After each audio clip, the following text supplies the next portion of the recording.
حضرت ابو بکر صدیق سمیت سارے بیٹھے. زید ابن ثابت سے کہا اس بندے کو تو بلاؤ کون ہے, دیکھیں تو صحیح.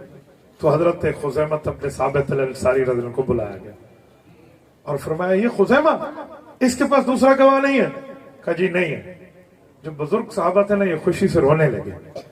کہا آپ رو رہے ہیں اور خوشی سے وجہ؟ کہا زید تم نہیں جانتے یہ خزیمہ کون ہے؟ اس کو رسول اللہ صلی اللہ علیہ وسلم نے لقب دیا تھا انت ذو شہادتین, تیری ایک کی گواہی دگنی کے برابر ہے. حضرت خزیمہ کی اس وجہ سے ان آیات کو قرآن کا حصہ بنایا گیا.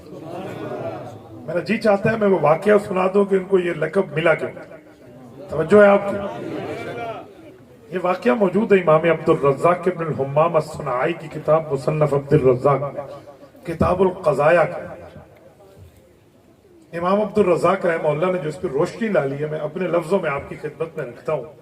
وہ کہتے ہیں ہوا یہ تھا کہ حضرت خزیمہ اللہ کے رسول کے پاس اس وقت آئے جب ایک یہودی 2 نمبری کرنے حضور کے پاس آیا ہوا.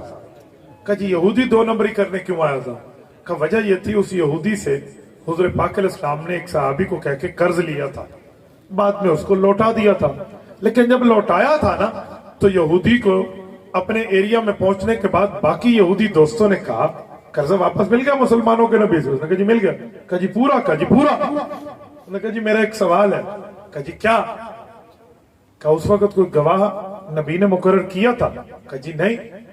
تو کہا جا دوسری مرتبہ قرضہ لے کر آ, وہ پوچھے پہلے لے گیا تھا تو کہنا گواہ دو, مسلمانوں کے نبی جھوٹا گواہ نہیں دیں گے, ڈبل قرضے واپسی ہو جائے گی.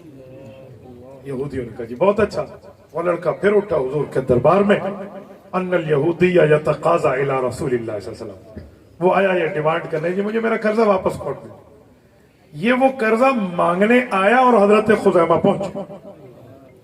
حضرت خزیمہ نے اس کی بات آدھی سنی آدھی نہ سنی لیکن حضور کا جواب پورا سنا. حضور نے فرمایا انی قد قضیتک, میں تیرا قرضہ لوٹا چکا, تو کس بیس پر دوبارہ قرضہ مانگنے آیا؟ اس نے کہا جی البینہ, گواہی تو پیش کر دے. کوئی ہے گواہ؟ کیونکہ وہ جانتا تھا کہ اس وقت اللہ کے علاوہ گواہ تو کوئی نہیں ہے نا, کہاں سے گواہی لائیں گے. نبی علیہ السلام قدرے رکے, توقف فرمایا کہ کوئی بندہ اتنا بھی جھوٹا ہو سکتا ہے کہ منہ پہ آ کے انکار کر دے, تھوڑا سا رکے نا. حضرت خزیمہ کو سمجھ آ گیا. حضرت خزیمہ آگے ہوئے فرمایا انی اشہد ان رسول اللہ قد قضاک, کہ جی میں گواہی دیتا ہوں حضور پاک نے تیرا قرضہ لوٹایا, تجھے شرم نہیں آتی؟ جھوٹے پلیت بے ایمان دوسری مرتبہ قرضہ لینے آئے. چڑھ کے بات کی. یہودی تو گیا بھاگ, جان چھوڑ گئی. لیکن حضور پاک علیہ السلام نے حضرت خزیمہ سے پوچھا خزیمہ تم اس وقت تھے؟ کہ جی نہیں تھا. کہ گواہی کیوں دی؟ گواہی کیوں دی؟ کہ یا رسول اللہ اگر اجازت دے تو کچھ عرض کروں. کہو. دامن مصطفیٰ کو تھام کے عرض کرنے لگے میں نے آپ کی بات سن کے گواہی دی ہے, اگرچہ میں نے معاملہ دیکھا نہیں تھا. کیوں دی ہے؟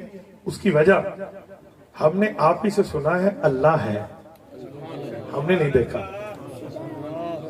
ہم نے آپ ہی سے سنا ہے جنت دوزخ پر حق ہے, ہم نے نہیں دیکھی. آپ معراج پہ گئے آپ نے دیکھی. ہم نے آپ ہی سے سنا ہے جبرائیل روزانہ آپ کے پاس عرش سے فرش پہ آ رہا ہے, ہم نے نہیں دیکھا. آپ ہی فرماتے ہیں آپ کو نبوت ملی, ہم نے اپنی آنکھوں سے نبوت ملتے نہیں دیکھی. یہ ساری چیزیں صرف آپ کے فرمان پہ اعتماد کر کے ہم اشہد ان لا الہ الا اللہ کا ڈنکا بجا دیتے ہیں. اب آپ ہی سے تو میں نے سنا کہ انی قد قضیتک, میں تیرا قرضہ دے چکا, تو پھر آپ کے کہنے پر میں یہ گواہی کیوں نہ دوں؟ یا رسول اللہ. نعرہ تکبیر, عظمت قرآن, عظمت صحابہ. میرے دوستو اب توجہ رکھ دیں, حضرت نے آپ کو آگے آنے کا کہا ہے, اونچا اونچا بولنے کا نہیں کہا. خاموش, سائلنس, توجہ. عرض کیا یا رسول اللہ آپ ہی کے کہنے پہ میں نے گواہی دی ہے, تو اب یہ گواہی شہادت الزور نہیں ہے, یہ شہادت صدق ہے اور سچی گواہی ہے. اس بنیاد پہ گواہی دے رہا ہوں تو میری گواہی قبول فرمائیے. حضور پاک علیہ السلام نے اعلان فرمایا خزیمہ تو نے اتنی اچھی بات کی ہے کہ تو نے اپنے نبی کے دل میں ٹھنڈ ڈال دی ہے. اللہ تجھ پہ اتنا راضی ہے کہ رب نے دنیا میں قانون بنایا, ہر بندہ گواہی دے گا, ایک کے برابر شمار ہوگی. خزیمہ جب تجھ سے گواہی مانگی جائے گی تو 2 گواہوں کے برابر ہوگا. انت ذو شہادتین. تو حضرت زید ابن ثابت کی توجہ دلائی گئی جو کمیٹی کے سربراہ تھے کہ یہ 2 آیات تو خزیمہ کے پاس ہیں, اگر یہ اکیلا گواہ ہے تو نظر مصطفیٰ کا معاملہ تھا اور نبوت نے ان کو جو مقام اللہ سے لے کر دیا تھا, لہٰذا اس کی گواہی مانے, شرط نہیں ٹوٹتی, شرط برقرار ہے. اکیلا گواہ دگنی گواہی کے برابر ہے. ان کی وجہ سے یہ 2 آیات آج بھی قرآن کا حصہ